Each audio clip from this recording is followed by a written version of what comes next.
natin yung Juan 19, Jesus Luz. Sinabi nga sa kanya ni Pilato, sa akin ay hindi ka nagsasalita, hindi mo ba nalalaman na ako'y may kapangyarihang sa iyo'y magpawala at may kapangyarihang sa iyo'y magpako sa krus? Sumagot si Jesus sa kanya, anumang kapangyarihan ay hindi ka magkakaroon laban sa akin, malibang ito'y ibinigay sa iyo mula sa itaas. Kaya't ang nagdala sa iyo sa akin ay may lalong malaking kasalanan. At yung kapangyarihan ni Pilato, galing sa Diyos yun eh. Yung sabi ni Pablo, tama yun. Walang kapangyarihan hindi mula sa Diyos. Lahat ng kapangyarihan galing sa Diyos. Kaya lang, ginagamit sa mali. Yung kapangyarihan na makapatay ng tao, kapangyarihan yung galing sa Diyos yun eh. No? Kaya nga ang sabi ng Diyos, huwag kang papatay eh. Bakit? Ikaw na tao, may kapangyarihan ka eh.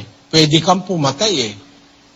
Yung kapangyarihan ng Diyos, na yung bigay niya sa taong kapangyarihan, iminomoderate ng batas. Kaya pwede kang pumatay sa kapangyarihan ng kamay mo, pero ang moderation ginagamit ng Diyos, huwag kang papatay. Pagka pumatay ka, ginamit mo yung kapangyarihan na hindi para sa'yo. Kaya kapangyarihan yon galing sa Diyos yon, pero ginamit mo sa mali. 9 Gs ng Ecclesiastes. Anumang masumpungang gawain ng iyong kamay, gawin mo ng iyong kapangyarihan, sapagkat walang May gawa. May kapangyarihan ng kamay mo eh. Diba? May kapangyarihan ng kamay mo. Makagagawa, makapapatay, makagagawa ng mabuti. Kaya yung kapangyarihan na yon, dinidisiplina yon ng aral ng Diyos. Pagka ang kapangyarihan ay hindi dinisiplina ng aral, ginagamit ng iba sa mali yung kapangyarihan. Pati yung kapangyarihan ni Satanas galing sa Diyos yun eh. Sino ba gumawa doon sa anghel? Di ba ang Diyos? Basahin natin ang ang unang Pedro. Samantalang ang mga anghel, bagamat lalong dakila ang lakas at kapangyarihan, ay hindi nagtataglay ng paghatol na may alipusta laban sa kanila sa harapan ng Panginoon. Kita mo kapatid, sabi ng Biblia, ang mga anghel, lalong dakila ang lakas at kapangyarihan kaysa sa tao, no? Saan magaling yung bigay na yung kapangyarihan ng anghel? Di ba bigay ng Diyos yun? Kaya lang, may anghel na gumagamit ng kanyang kapangyarihan sa mali, kagaya ni Satanas, si Lucifer, at yung naging kanyang mga kampon. Pero inherently, yung kapangyarihan na yun galing sa Diyos. Tama si Pablo nung sabihin niya, walang kapangyarihang hindi mula sa Diyos. Pati yung kapangyarihang ginagamit sa masama, nung gumagamit, galing din sa Diyos yun. Naintindihan mo, kapatid? Konting ano lang po, Brother Eli. Bali po, halimbawa, meron pong isang pamahalaan, halimbawa, pinagbabawal nga po yung pagkakaroon po ng malayang pananampalataya po sa relihiyon. So, syempre, una po tayong susunod sa Diyos. So, kumbaga, magiging valid po o para bang legal po sa paningin po ng Diyos na tayo po hindi po sumunod o lumaban po sa ganung uri ng pamahalaan. Ganun po ba yung... Diyan gagamit ka naman nung sinabi ni Kristo, sinusugo ko kayo sa gitna ng mga lobo na parang mga tupa. Magpakatalino kayo gaya ng serpiente. Sabi niya, magpakatimtiman kayo gaya ng kalapati. Gagamit ka naman ng ganon kasi kung dyan sa kinalalagyan mo ngayon, lalaban ka sa gobyerno, ubos kayo dyan. Hindi tayo dapat lumaban sa gobyerno.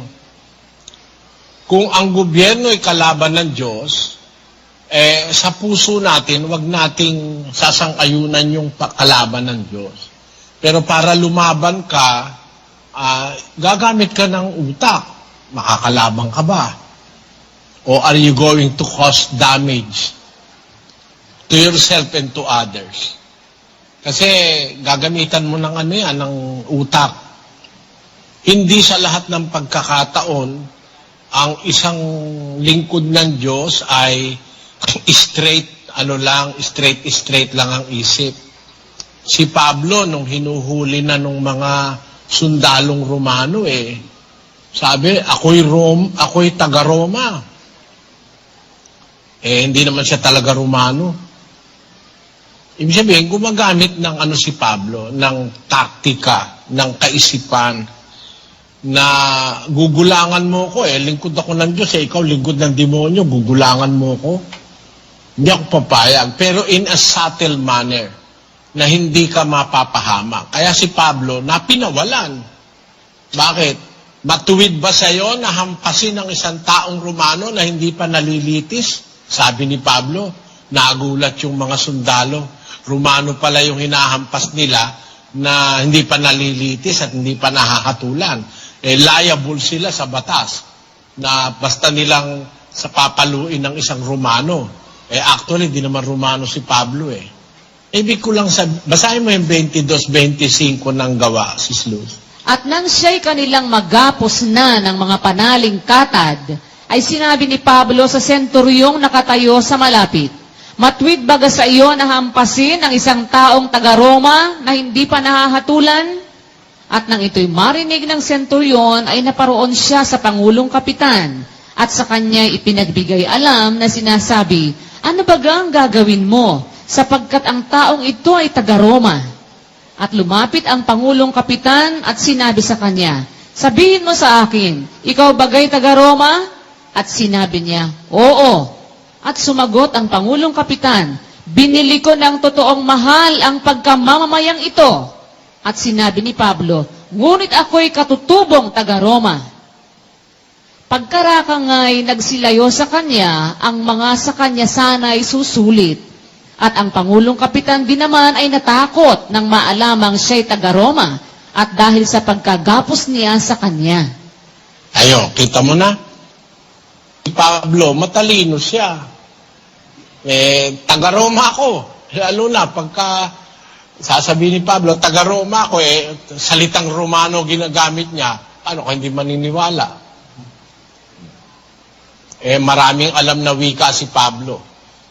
Ibig sabihin, doon sa itinatanong mo sa akin na hindi ka dapat na magre-rebelde sa isa. Lalo na nakikipamayan ka, magre-rebelde ka. Mali yun. Lalabanan mo yung gobyerno dahil mali ang patakaran. Mahirap yun. Kasi wala ka namang power Wala kang power. Intayin mo na lang yung 1,000 taon saka na tayo lumaban. Sa 1,000 taon, lahat ng mga kapangyarihan, lahat ng pamahalaan, lahat ng pagkasakop, pasusukuin ni Kristo. Pagkakasama na natin yung ating Panginoon, tingnan ko kung anong gobyerno katarantado ka. Sige ka, umarte-arte ka ngayon. Yun. Sa 1,000 taon pa yon, matagal pa yon kapatid. Ngayon, magpakumbaba ka na muna.